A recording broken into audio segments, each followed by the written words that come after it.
Hey everyone, my name is Belinda Vennam and I'm a developer advocate here at IBM.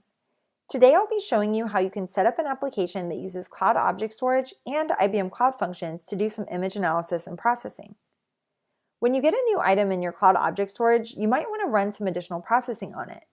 If it's an image, you might want to convert it to a thumbnail, automatically enhance the colors, or do some analysis to figure out what's actually in the image.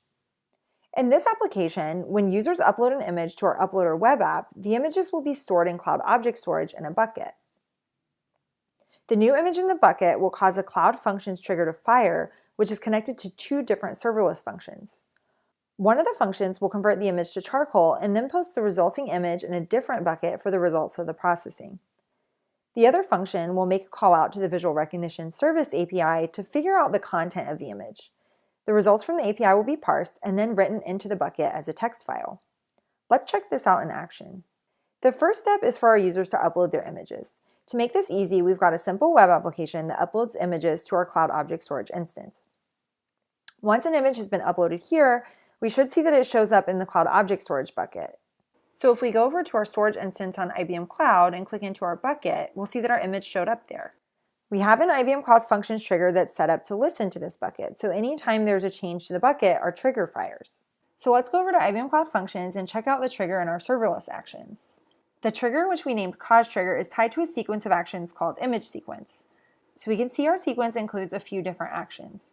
First, we have an action that parses the trigger and ensures that we're only reacting to new items in the object storage.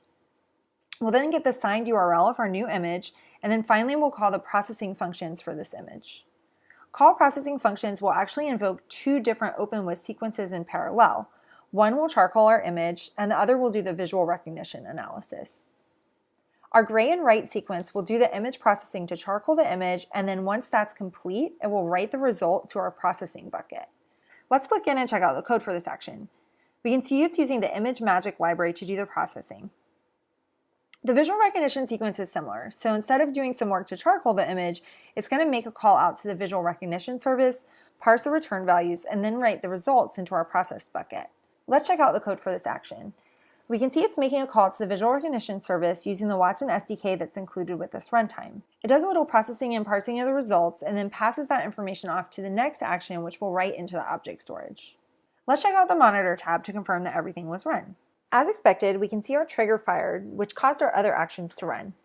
We can see that call processing functions called our charcoal sequence and our visual recognition sequence in parallel, and each of these sequences ultimately called object write to write the results into our object storage bucket.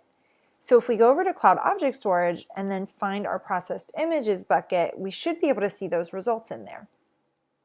To make this easy, we actually read from the processed bucket in our web application so we can see our results.